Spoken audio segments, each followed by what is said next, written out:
हर खबर पर होगी आपकी पकड़। डाउनलोड कीजिए एबीपी लाइव ऐप। और पश्चिम बंगाल में ममता सरकार की पुलिस की तरफ से की गई कार्रवाई पर बातचीत करने के लिए बीजेपी महासचिव कैलाश विजयवर्गीय हमारे साथ जुड़ चुके हैं। कैलाश जी, बहुत बहुत स्वागत है आपका। सबसे पहला सवाल इस वक्त तो यही है, क्योंकि 1 घंटे पहले तक हमें ये खबर थी कि आप मौन मार्च निकालने वाले हैं, लेकिन मौसम की वजह से कैलाश साहब जो है उसे स्थगित कर दिया गया है। क्या आज ही मौन मार्च होगा? अभी बारिश हो रही है, इसलिए हम लोगों ने उसको थोड़ा सा समय आगे बढ़ाया। यदि बारिश थम गई तो मौन जुलूस निकालेंगे, क्योंकि कार्यकर्ता एकत्रित है कार्यालय पे, और नहीं होगा तो बारिश निकलेगी तो फिर इसको स्थगित करेंगे। कैलाश जी, एक बड़ा आरोप बीजेपी की तरफ से आप तमाम बड़े कार्यकर्ताओं की तरफ से लगा है कि पश्चिम बंगाल की पुलिस ने आप लोगों के ऊपर बम फेंके हैं। ऐसा कोई सबूत आपके पास है? एक वीडियो तो चल ही रहा है, क्योंकि साफ तौर से ममता बनर्जी की तरफ से, उनकी सरकार की तरफ से, पुलिस की तरफ से इसे नकार दिया गया है। देखिए, मेरे भी सोशल मीडिया में आप देखेंगे, मैंने ट्वीट किया है एक वीडियो, छत पे से पुलिस फेंक रही है और बाकायदा वीडियो करने वाले ने देखते हुए उस पर कमेंट्री की है कि पुलिस फटाका फेंक रही है। वो वीडियो भी मैं आप कहेंगे तो आप तक भिजवा दूंगा। मेरे पास एक ऐसा वीडियो है जिसमें बस फोड़ रही है पुलिस। मेरे पास एक ऐसा वीडियो है जिसमें हमारे कार्यकर्ताओं को लातों से पीट रही है। तो ऐसे बहुत सारे वीडियोज हैं जो आप कहेंगे तो मैं आपके पास भेज दूंगा, क्योंकि पुलिस ने बहुत ही अमानवीयपूर्ण कार्रवाई की है, बहुत ही अमानवीयपूर्ण कार्रवाई की है। कैलाश जी, आपका ट्विटर अकाउंट जो है वो मैंने इनफैक्ट खोल भी दिया है। आप ये कह रहे हैं कि वहां सिखों की पगड़ी के साथ भी बदसलूकी की गई है, तमाम कार्यकर्ताओं के साथ भी बदसलूकी की गई है, और ये सारे वीडियोस आपने बाकायदा पोस्ट किए हैं। जी हाँ, मैंने पोस्ट किए, सारे पोस्ट किए हैं बाकायदा। हमारे कार्यकर्ता, उनका बॉडीगार्ड था सिख, उसके पास लाइसेंसी पिस्टल है। उस पिस्टल के ऊपर पिस्टल जब्त कर ली, कोई बात नहीं, लाइसेंस है उसके पास, आप उसकी जांच कर लीजिए। पर उसको इस प्रकार निर्दयता पूर्वक पीटे, उसकी पगड़ी उछालें, उसके बाल पकड़ के उसको मारे, मैं समझता हूँ ये तो बिल्कुल भी उचित नहीं है। तो अब आपने आगे की कार्रवाई के बारे में क्या सोचा है? मौन मार्च होगा, विपक्ष की तरह आप जो भूमिका निभा सकते हैं कैलाश जी निभाएंगे, लेकिन आपने और कुछ भी सोचा है? क्या आप पुलिस का रुख करेंगे, उस पुलिस का जिसने आपके ऊपर बमबारी, आप जिसके ऊपर आरोप लगा रहे की है, जिसने लाठीचार्ज की है, और अगर वो नहीं तो फिर और कौन सा रास्ता हो सकता है? देखिए, ऐसा है कि हमारे पास बहुत सारी, हम न्यायपालिका में भी जाएंगे, हम मानव अधिकार आयोग में भी जाएंगे, हम SC/ST आयोग पर भी जाएंगे, क्योंकि हमारे बहुत सारे कार्यकर्ताओं की उन्होंने पिटाई की है, महिलाओं के साथ बदतमीजी की है, और पुलिस का व्यवहार बहुत ही अमानवीयपूर्ण है। और मैं समझता हूं कि आज तो हमें अभी जानकारी मिली मीडिया के माध्यम से कि हम लोगों पर केस भी लगा दिया है, ऐसी जानकारी मिली है मुझे। हाँ, और आपके बहुत सारे कार्यकर्ताओं को बाकायदा गिरफ्तार भी किया है, आप लोगों के ऊपर FIR भी दर्ज की गई है, ये कहते हुए कि आपने अपने पास हथियार रखे हुए थे, बगैर परमिशन के आपने नबन्नो मार्च का आयोजन किया था। कोविड के चलते आपको जिन चीजों का पालन करना चाहिए था, उन चीजों को आपने ताक पर रख दिया, उन नियमों को आपने ताक पर रख दिया। ये ममता सरकार की तरफ से आप पर आरोप है। देखिए, ममता जी ने अभी सितंबर के अंतिम सप्ताह में ये उत्तर प्रदेश की घटना को लेकर ये जुलूस निकाला। ये देखिए, मैं आपके कैमरे पर दे रहा हूँ, इसमें देखिए कौन सी सोशल डिस्टेंसिंग है, आधे लोगों ने मास्क नहीं लगाया। ममता जी बिल्कुल जुलूस निकाल सकती है, वो भीड़ के साथ निकल सकती है शहर के अंदर। यदि किसान बिल का विरोध करना है तो उनके कार्यकर्ता, किसान भले ही नहीं है, बाकी लंबी संख्या में पूरे प्रदेश के अंदर आंदोलन कर सकते हैं, उनके ऊपर छूट है। बाकी भारतीय जनता पार्टी के कार्यकर्ता सरकार की हिंसक कार्रवाई, सरकार की हिंसक राजनीति के खिलाफ यदि आंदोलन करे तो उनके ऊपर केस लगा दिए जाते हैं। ये दो प्रकार का कानून कैसा? जो सत्ता में है वो कुछ भी कर सकते हैं, कितने भी लोग जा सकते हैं, कितनी भी अनलॉफुल गैदरिंग कर सकते हैं, कोई परमिशन नहीं। ममता जी खुद जुलूस निकाल सकती है, पर हम लोग लिखित में परमिशन मांगे, परमिशन नहीं दे। पर हमारा दायित्व है कि हम, हमारे ऊपर जो ज्यादती हो रही है, हमारे कार्यकर्ताओं की हत्या हो रही है, हमारे 115 कार्यकर्ता मार दिए गए हैं, बिल्कुल गोली से शूट कर दिया गया है, प्रोफेशनल शूटर को लाकर हमारे अभी कार्यकर्ताओं को मारा, मनीष शुक्ला को। अब इस प्रकार की हिंसा होगी और हम सड़क पर आकर प्रजातांत्रिक तरीके से अहिंसक आंदोलन भी नहीं करें, ये अधिकार भी हमें नहीं है क्या विपक्ष की हैसियत से? यदि हम करते हैं तो हमको हमारे ऊपर केस ला दिया जाता है। हम प्रजातांत्रिक तरीके से लड़ाई लड़ेंगे, हम हिंसा का जवाब हिंसा से नहीं देंगे। हमारे नेता माननीय नरेंद्र मोदी जी, माननीय अमित शाह जी, माननीय जगत प्रकाश नड्डा जी ने कहा कि हमें अहिंसक आंदोलन करना है, हमें हिंसा का जवाब हिंसा से नहीं देना है। हमारे कार्यकर्ताओं को हम समझा बुझाकर बहुत सलीके से वहां पर लाए प्रदर्शन करने के लिए, किंतु पुलिस की आड़ में आपकी जानकारी के लिए सिर्फ बता देता हूं कि बंगाल एक ऐसा प्रदेश है जहां पर सिविल पुलिस के नाम पर टीएमसी के कार्यकर्ता पुलिस की ड्रेस में रहते हैं और वो वहां पर मारपीट करते हैं कार्यकर्ताओं के साथ में, वो आगे सबसे पहले रहते हैं। सिर्फ बंगाल के अंदर ऐसा है कि वहां राजनीतिक कार्यकर्ताओं को पुलिस की ड्रेस पहनाकर हाथ में डंडे दे दिए जाते हैं। आप बताइए, टीएमसी के कार्यकर्ता के डंडे लेके घूमेंगे तो क्या वो हमसे प्रेम की बात करेंगे? तो पर यहाँ पर एकदम अराजकता है, लॉ एंड सरकार की ऑर्डर है तरफ नहीं। से आप पर ये लग रहा है कि आपके कार्यकर्ता भी हाथ में डंडे, हथियार और बंदूकें लेकर वहां पर पहुंचे थे।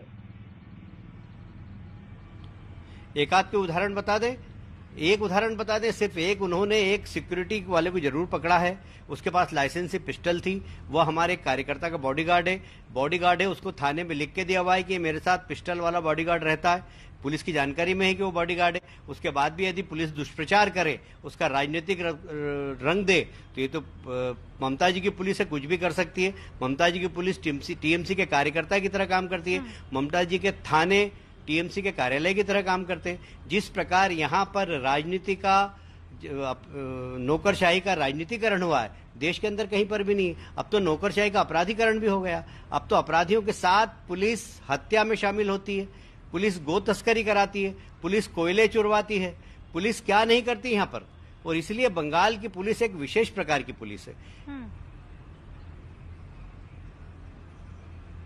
कैलाश साहब, कुछ तस्वीरें जो हैं, जैसे फवाद हलीम की अर्धांगिनी है सायरा शाह हलीम, आप जानते ही होंगे, उन्होंने एक तस्वीर ट्वीट की है और उस तस्वीर को ट्वीट करके उन्होंने लिखा है, ये कुछ नीले रंग का दिखाई दे रहा है उनके ऊपर गिरा हुआ, और ये आपके कार्यकर्ता बताए जा रहे हैं और कह रहे हैं कि कितना झूठ कहा गया है बीजेपी की तरफ से। वाटर कैनन, उसमें नीला रंग डाला हुआ था और आपकी तरफ से ये कहा जा रहा है कि उसमें केमिकल था, जबकि वो कोई रंग था। देखिए, ऐसा है कि वो रंग डलने के बाद हमारे वाइस प्रेसिडेंट राजू बनर्जी बेहोश हो गए, वो अपोलो हॉस्पिटल में गए, वहां उनके लंग्स में इन्फेक्शन हो गया। अब ये मैं तो नहीं कह रहा हूं, अपोलो हॉस्पिटल से आप रिपोर्ट मंगा लीजिए। बहुत सारे कार्यकर्ता हमारे ज्योतिर्मय महतो उसी वक्त चक्कर खाकर गिर पड़े उस ब्लू इंक के कारण। अब उसमें क्या था ये तो जांच की बात है, पर ब्लू इंक डालते हैं ये तो हमने पहली बार देखा। वाटर तो डालते हैं, वाटर कैनिंग होती है, पर उस एक जगह हमारे यहाँ ब्लू इंक भी डाली गई। तो ये सब चीजें जो हुई है ये पुलिस के द्वारा की गई और शांतिपूर्ण जुलूस पे की गई। आप सारे वीडियो देख लीजिए जहां हमारे कार्यकर्ता कहीं पर कोई अराजकता फैला रहे हो, कोई पथराव कर रहे हैं, पुलिस पथराव कर रही है। पुलिस के मैं आपने खुद ने वीडियो दिखाए, कल आपके एबीपी चैनल पर मैंने वीडियो देखे कि पुलिस बम फेंक रही है, पुलिस लाठीचार्ज कर रही है, ये आपने दिखाया। हमारे कार्यकर्ता कहीं पर लाठी चलाते हुए दिखे। वो जो बम फेंकने वाला वीडियो जो आप बता रहे हैं कैलाश जी, अभी देखिए 2 घंटे पहले हावड़ा पुलिस के, हालांकि वो वेरीफाइड अकाउंट नहीं है लेकिन बकायदा उस पर लिखा हुआ है कि official Twitter account of Howrah city police, उसमें ये लिखा गया है कि ये जो वीडियो है जिसमें दिखाया जा रहा है कि पुलिस बॉम्ब फेंक रही है, अंग्रेजी में है, मैं उसे हिंदी करके पढ़ रही हूँ, वो दरअसल आंसू गैस का गोला है जो रूफटॉप से फेंका जा रहा है। पुलिस की एक टीम रूफटॉप पर बकायदा लगाई गई थी ताकि एजिटेटर्स जो कि मर्यादा लांघ रहे थे और ब्रीच कर रहे थे, बैरिकेड तोड़ रहे थे या फिर पत्थर फेंक रहे थे, उनके ऊपर एक्शन लिया जा सके। ये ट्वीट आया, यानी आप जो वीडियो ट्वीट करके कह रहे हैं कि बम फेंका, वो बम नहीं, वो आंसू गैस का गोला था। इस प्रकार के आंसू गैस के गोले कहाँ फेंके जाते हैं? मैंने तो आज तक नहीं देखा। मैंने तो बहुत आंदोलन किए मध्य प्रदेश में भी। इस प्रकार छत पे पुलिस खड़े होके आंसू गैस के खोले भीड़ पर फेंकेगी, किसी का भी सिर फटेगा। ये कोई तरीका होता है क्या? आप बताइए, आप तो बहुत सीनियर पत्रकार हैं, इस प्रकार कभी आपने आंसू गैस के गोले फेंकते हुए पुलिस को देखा है जिस प्रकार बंगाल की पुलिस फेंक रही है? आखिर आंसू गैस के गोले फेंकने का भी एक तरीका होता है। इस प्रकार फेंके जाते हैं भीड़ के ऊपर कि किसी के सिर पे गिरे तो सिर फूट जाए। अच्छा, और इंटरेस्टिंग बात यह है कैलाश जी, आप ही के ट्वीट पर मिसलीडिंग लिखा है। ये हावड़ा पुलिस जो है आपके ट्वीट का स्नैपशॉट लिया है, फिर उस पर लिखा हुआ है मिसलीडिंग, फिर फैक्चुअल जो है वो बताए कि ये रूफटॉप पर खड़ी हुई थी। आप ही के ट्वीट का इस्तेमाल किया है हावड़ा पुलिस ने, ये बताते हुए कि आपने मिसलीड किया है। देखिए, हावड़ा की पुलिस कुछ भी कर सकती है, बंगाल की पुलिस कुछ भी कर सकती है। एक विधायक की हत्या हो जाती है, उसको आत्महत्या में परिवर्तित कर सकती है। बंगाल का जादू बड़ा फेमस है, पर बंगाल की पुलिस कितनी जादूगर होगी ये मुझे पता नहीं।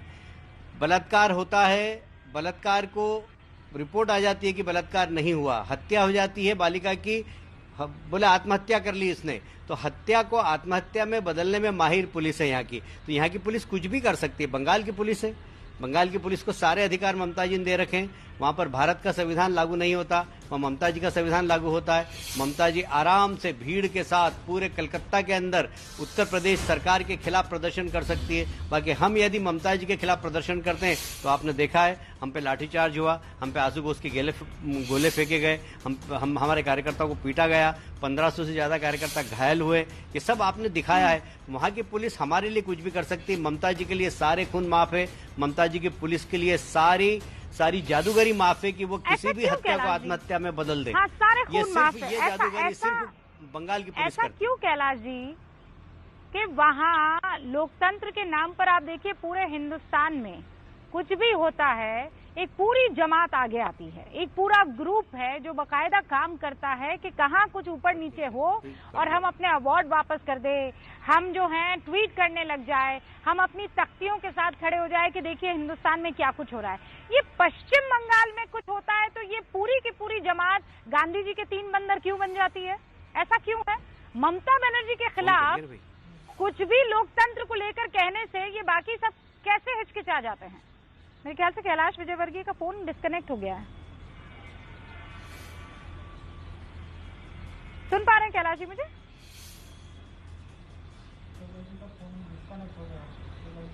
फोन डिस्कनेक्ट हो गया,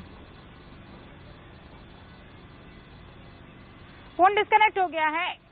हम दोबारा कोशिश करते हैं उनसे संपर्क करने की, लेकिन इस वक्त बड़ा जो खुलासा कैलाश विजयवर्गीय की तरफ से, बड़ा आरोप जो कैलाश विजयवर्गीय की तरफ से बीजेपी के महासचिव की तरफ से लगाया गया वो ये है कि जानबूझकर इन चीजों को दूसरी दिशा में ले जाने का काम किया जा रहा है। हम न्यायपालिका का रुख करेंगे, हम जितने भी तरीके हो सकते हैं ममता बनर्जी सरकार को कटघरे में खड़ा करने का, या फिर एक कंक्लूसिव उस पॉइंट तक पहुंचने का जहां पे जो सच है वो सामने आ सके और जो अट्रॉसिटीज आरोप लगाए जा रहे हैं ममता पुलिस की तरफ से किए गए हैं, जैसे कहा कि वाटर कैनन का जो इस्तेमाल किया गया था उसमें बकायदा केमिकल डाला गया था। कैलाश विजयवर्गीय बता रहे थे कि वो केमिकल नहीं होता तो कैसे लोग बेहोश हो जाते, अगर उसमें केमिकल नहीं होता तो क्यों लोगों का जी घबराने लगता। कैलाश विजयवर्गीय हमारे साथ दोबारा जुड़ गए हैं। कैलाश जी, मेरा सवाल ये है कि ये बड़ा दिलचस्प है कि ममता बनर्जी और उनके पश्चिम बंगाल में अगर कुछ अलोकतांत्रिक होता है, कितना भी बड़ा क्यों ना हो जाए, कितना भी गंभीर क्यों ना हो जाए, वो तमाम लोग जो एक जमात है बकायदा अवार्ड वापस करने वाली जमात, बड़ी बड़ी कविताएं लिखने वाली जमात, मशाल लेकर निकल जाने वाली जमात, वो कैंडल और मोमबत्तियां जलाने वाली जमात, वो तख्ती लेकर ट्वीट करने वाली जमात, वो जमात पश्चिम बंगाल की तरफ ऐसे मुंह करके बैठी है जैसे गांधी जी के 3 बंदर, कुछ नहीं बोलेगी। यहाँ अलोकतांत्रिक कुछ भी नहीं है। रूबिका जी, मैं बहुत गंभीरता से एक बात कह रहा हूं कि मैं जानता हूं कि मैं बंगाल का प्रभारी हूं और कभी कोई भरोसा नहीं कि मेरी भी तस्वीर पर माला डल जाए। यहाँ पर इतनी अराजकता है, हम इतने साहस के साथ यहाँ पर काम कर रहे हैं, हमें ऐसा लगता है कि हम किसी दूसरे देश में हैं, क्योंकि बंगाल में यहाँ पर जिस तरीके की अराजकता है मैंने कहीं पर भी नहीं देखी। और बिल्कुल आपने सही कहा कि वह एवार्ड वापसी ग्रुप, वो सब तथाकथित बुद्धिजीवी, वो अर्बन नक्सल, कभी यहाँ की हत्याएं नहीं दिखती, यहाँ की अराजकता नहीं दिखती। ये बिल्कुल सही है रुबीना जी, और आपने बहुत सही बात कही है, मैं आपकी बात का समर्थन करता हूँ।